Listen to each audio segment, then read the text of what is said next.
তারপরে এই যে দেখছেন এটা নেতারহাটের ম্যাগনোলিয়া পয়েন্ট।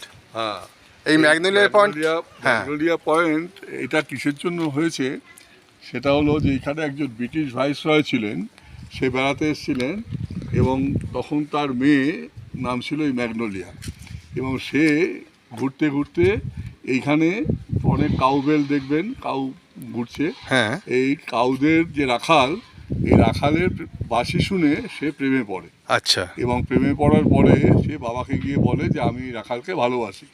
তখন ওর বাবা ওকে ঘরে আটকে রাখে। আচ্ছা। তুমি কি বলছো, তুমি একটা ব্রিটিশ ব্লাড, তুমি রাখালের প্রেমে পড়ে একটা নোংরা গরিব এটাই করেছো, আমি তোমাকে আটকে রাখবো।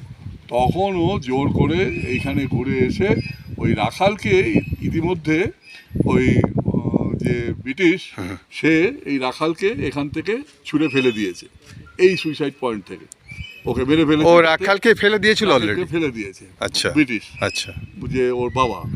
তখন ও যখন ম্যাগনোলিয়া যখন এই কথা শোনে তখন বললো তাহলে ঠিক আছে, রাখালকে যখন ফেলে দিয়েছে তাহলে আমিও এই সুইসাইড পয়েন্টে আমিও সুইসাইড করব, ওর সঙ্গে আমিও একসঙ্গে মারা যাব। তাই ও ঝাঁপ দেয় এখান থেকে, সেই থেকে এটা সুইসাইড পয়েন্ট কাম ম্যাগনোলিয়া পয়েন্ট।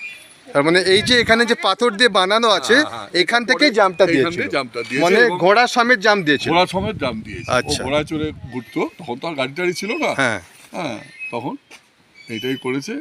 এবং সেই দুঃখে যে বাবা আমার প্রেমিককে এখান থেকে ফেলে দিয়েছে, ওই একই জায়গায় আমি গিয়ে মরবো, তাহলে ওর সঙ্গে আমার দেখা হবে পরে জন্মে। আচ্ছা, ঠিক আছে, ধন্যবাদ অজস্র এই কাহিনী আমাদের জানানোর জন্য।